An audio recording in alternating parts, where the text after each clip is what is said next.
Se créer des objectifs SMART. Nous sommes à la 33e petite capsule sur mon défi de 90 petites vidéos en 90 jours.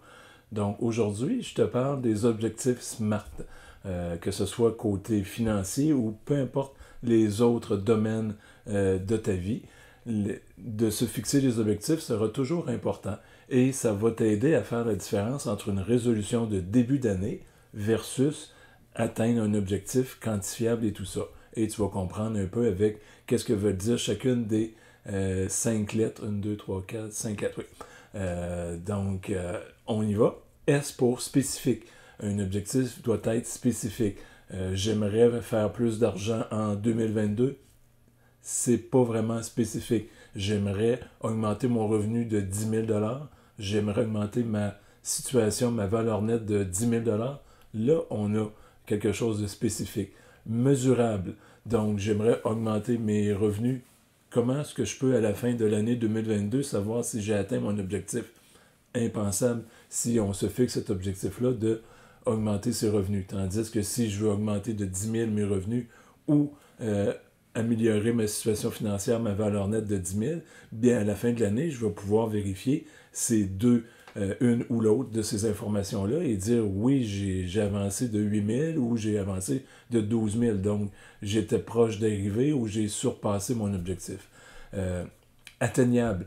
Est-ce que dire je veux augmenter mes revenus de 10 000 $ dans la prochaine année, c'est atteignable? Est-ce que c'est pour un effort sur une échelle de 1 à 10 pour imager? Est-ce que c'est vraiment 10 là, que ça va tous les semaines, je vais revenir chez moi fatigué, mal au dos, être obligé de prendre beaucoup de médications, des aspirines, mal de tête et tout ça, Tylenol et compagnie.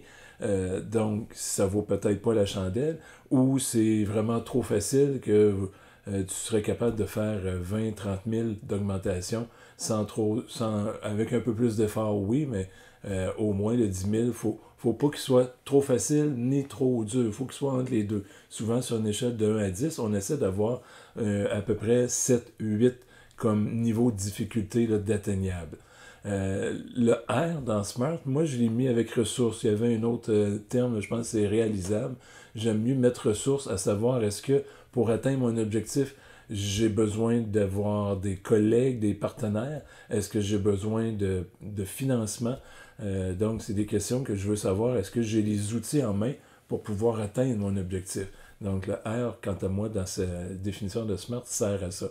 Et le T, bien, c'est temporel. Donc, on se fixe un objectif. Je vais augmenter ma valeur nette de 10 000, point. Ben, peut-être que dans 20 ans, je vais vérifier, ah oui, j'ai atteint mon objectif. C'est bien si c'est ça l'objectif, de dire dans 20 ans, je veux l'augmenter de 10 000. Sauf que normalement, on essaie de faire un objectif annuel. Donc, ça peut être 1 000 $. Pour certaines personnes qui débutent dans l'écriture d'objectifs, ben, ça peut être de dire, ben, je vais vérifier si, quand je me fixe un objectif, après ça, je vais le subdiviser en trimestres, en mois, en semaines et faire des petites actions à l'intérieur de ça pour atteindre mon objectif annuel. Donc, c'était la petite capsule là, pour te montrer un peu comment faire des objectifs autant financiers. J'ai donné des exemples sur les finances, mais comme je disais au début, ça peut être dans tout autre domaine de ta vie. Et j'espère que tu vas trouver de la valeur. Si c'est le cas, bien, je te demande bien aimablement là, de pouvoir partager à des amis, des collègues sur les réseaux sociaux pour qu'ils puissent eux aussi retirer les valeurs là, des capsules. On est rendu à la 33. Il en reste jusqu'à 90, donc 60, 57 à peu près. Donc, il y aura d'autres belles petites perles d'or à l'intérieur de ces autres capsules-là. Sur ce, bien, je te souhaite une sucrée de belle journée.